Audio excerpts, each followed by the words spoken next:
sommes venus à la rencontre d'Emmanuel Michel qui présentera son exposition Voyage du 4 juillet au 28 août 2013 au presbytère Saint-Jacques de Bergerac en partenariat avec la ville de Bergerac et la galerie de Bénédicte Gignoux. Bonjour Emmanuel, merci d'avoir accepté cette rencontre ici au presbytère Saint-Jacques où à partir du 4 juillet le public va pouvoir voir ton exposition, ça sera jusqu'au 28 juillet et en partenariat avec la galerie de Bénédicte Gignoux. Exactement. Alors, tu es artiste, peintre, dessinateur, sculpteur également, mais tu es aussi un grand voyageur. Alors c'est important de le souligner parce que dans ton travail, les deux notions artiste et voyageur sont totalement imbriquées, je dirais même qu'elles sont indissociables. Peut-être que pour mieux comprendre ton cheminement, on peut brièvement faire un retour sur ton parcours. Tu es né en Suisse, c'est bien ça? Oui. Ouais. Tu as vécu dans la région de Lyon, à Lyon même. Oui. Puis tu as fait tes études à Avignon, Ouais. des études dans une école d'art, de restauration, de Restauration peinture. de peinture, oui. Ouais.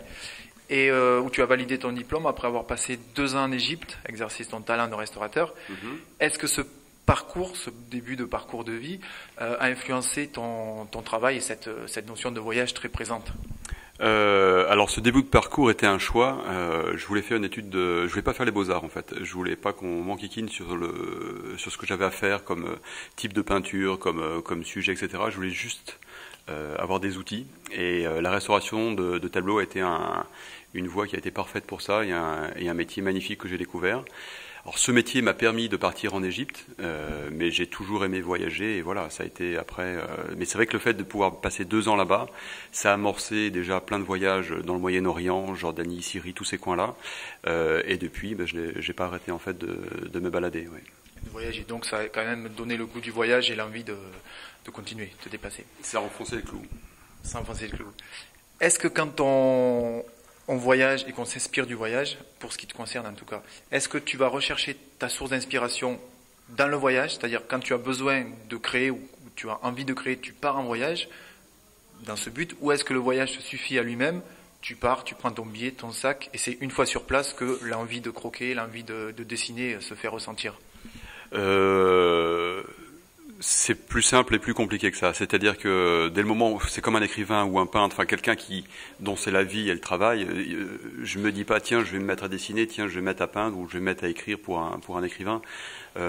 Aimant voyager, il est évident qu'en voyage, je vais dessiner, mais au même titre que je dessine ici ou tout le temps en fait. Donc c'est vrai que le voyage c'est un bon prétexte pour peindre, la peinture c'est un bon prétexte pour voyager, mais tout ça c'est ma vie en fait, c'est moi. Les choses sont pas dissociées. Alors après, il est vrai que les destinations, les choix des voyages, je les fais en fonction des sujets ou d'ambiance ou de choses que j'ai envie de peindre ou de gens avec lesquels j'ai envie de passer certains moments ou de cultures que j'ai envie de découvrir. Mais ça reste pour moi un tout. Les choses sont pas du tout dissociées. Après, il y a des pays ou des endroits qui m'ont touché plus que d'autres, bien qu'à chaque fois j'ai trouvé énormément de choses, mais la Tanzanie et la Mongolie restent 2 pôles et 2 points et 2 moments assez chouettes et importants. Voilà. Par rapport à la rencontre? Par rapport aux gens que j'ai pu voir là-bas, par rapport à ces modes de vie, par rapport au paysage aussi, à tout. Pareil, c'est une globalité. Mais ces 2 endroits qui m'ont pas mal marqué, là, si je vois tous les lieux où je suis allé, ça reste des moments un peu clés, un peu phares. Ouais. D'accord.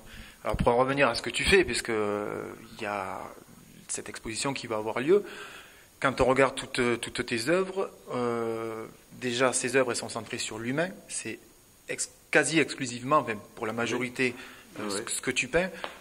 Est-ce qu'il y a, pourquoi cette volonté quasi exclusive de représenter l'humain en général? Pourquoi ne pas chercher aussi à représenter l'ailleurs, l'autre culture, enfin ce qui est beau, ce qui peut émouvoir quand on est en voyage, par des paysages par exemple? Alors ils sont présents dans certains tableaux, pas dans tous, dans peu. Je l'explique pas. Comme vous l'avez dit, l'humain est le centre de mon travail. Donc c'est ce qui va faire que je vais aller à un endroit pour travailler sur une population, la voir. Après, elle n'est pas dissociable de son lieu de vie, puisque il impacte sur la manière dont sont les gens, dont ils vivent, dont ils sont, même physiquement. Ils sont en rapport avec la nature et les lieux où ils sont.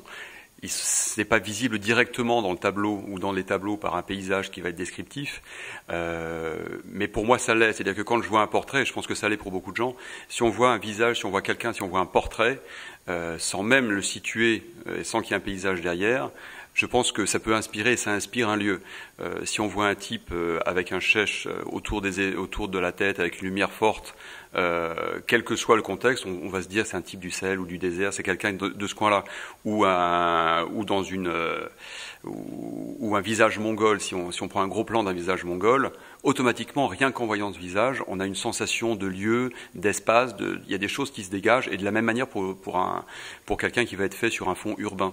Donc pour moi, le paysage est présent, même s'il n'est pas décrit et s'il n'est pas vraiment réalisé sur le tableau. Après, je me suis retrouvé en face de paysages, mais tellement sublimes que je suis incapable en fait de les retranscrire. Et tout ce que j'ai fait, c'était de la merde. C'était nul. C'est de l'humilité devant ce qu'on voit. Non, parce que tout ce que j'ai fait était pas à la hauteur, en tout cas, de ce que ça pouvait dégager. Et je dirais que je fais peut-être que des portraits parce que c'est ce qui me plaît, c'est l'intérêt que j'ai, mais parce que j'arrive pas pour l'instant, à mon avis et à mon goût, à être assez expressif dans le paysage. Voilà. Et quand on regarde justement tes peintures, j'en ai une en face de moi, c'est pour ça que j'ai le regard tourné vers. Il y a toujours beaucoup de couleurs, il y a beaucoup de dynamisme dans ce que tu représentes. J'imagine que toutes ces représentations, elles racontent une histoire et elles mettent en avant des rencontres que tu as faites. Oui. Oui, la majorité des gens représentés ici sont des gens que j'ai rencontrés, avec lesquels j'ai passé plus ou moins de temps. Certains, c'est très fugace, certains, on a vécu avec eux plusieurs jours. Il y a 3 salles d'exposition avec 3 thématiques différentes. Tu nous en dis un petit mot pour cerner ? Donc au rez-de-chaussée, on va avoir une première salle qui est destinée essentiellement au dessin. Donc là, j'ai voulu présenter des carnets et ce que je pouvais faire sur le terrain. Donc là, c'est vraiment la première prise de contact avec les gens, avec les premières émotions. C'est tout le premier ressenti. Il y a aussi des planches et des dessins qui ont été faits pour des bouquins sur différentes destinations, la Guyane, le Guatemala, enfin à droite à gauche. Un petit peu les marquises aussi. Ensuite, il y a une seconde salle où là, qui est consacrée qu'à la Mongolie, avec un petit film qui est projeté sur le voyage que j'ai pu faire en Mongolie, mais où je suis pas du tout. Enfin, c'est pas un voyage où on me voit travailler. Ce que je trouvais intéressant de montrer, c'était justement la prise sur le terrain, la vie des gens sur place et ce que j'arrivais à en retirer. Donc on va pouvoir voir la vie dans les familles où j'ai passé du temps, quelques dessins qui en résultent et puis ensuite les toiles. Donc les gens qui connaissent pas du tout mon univers ou qui connaissent pas ou qui comprennent pas comment je peux fonctionner ou travailler, avec ce petit film ils peuvent voir qu'il y a la manière dont je bosse. Et ensuite, quand on passe à l'étage, donc c'est la partie la plus importante de l'exposition, là on a réparti les tableaux en différents pays, parce que c'était plus simple, pour rester dans des univers. Donc la première grosse partie, on est sur l'univers plutôt Cuba et New York. Ensuite, on va être sur un univers qui part sur le Moyen-Orient. On revient un petit peu sur l'Afrique. Après, il y a une partie un peu plus asiatique. Et après, on repasse par Cuba, New York avant de sortir. Voilà. La majorité des boulots, surtout ceux qui sont présentés ici, sont faits en rentrant en fait à l'atelier, sauf des petits formats. Il m'arrive de faire des petits formats sur place avec des techniques assez rapides qui permettent de les emmener directement et sans avoir de soucis de séchage. Alors, ça m'arrive de faire des grands formats, même comme celui qui est derrière, là, sur place. Mais dans ces cas-là, c'est avec des projets et des expos in situ, et là je pars avec 1 ou 2 cantines de matériel et je m'installe pour bosser là-bas. Mais tout ce que vous allez voir ici a été fait à l'atelier en France. Au retour, donc, ouais. Quelques mois après. J'ai vu une chose que j'ai lu quelque part. Tu dis qu'il y a pour toi la nécessité de partir, la nécessité de baigner dans d'autres cultures, de voir le monde en quelque sorte, avant que l'uniformité n'éteigne tout ça ou n'englobe tout ça. Pourquoi cette nécessité ? C'est quelque part un sentiment d'urgence avant que justement l'uniformisation absorbe tout ? Oui, ça reste un lieu commun, mais c'est toute une richesse qui petit à petit est annihilée et s'éteint. Il y a plein de lumières comme ça qui s'éteignent petit à petit. Alors moi, c'est ridicule ce que je fais. Je vais voir 3 mecs, je fais des tableaux, ça changera rien et c'est rien. Mais c'est vrai que je me plais à faire ça et j'ai envie d'aller rencontrer ces gens-là parce que je sais que c'est des modes de vie qui tendent à disparaître, voire qui disparaissent.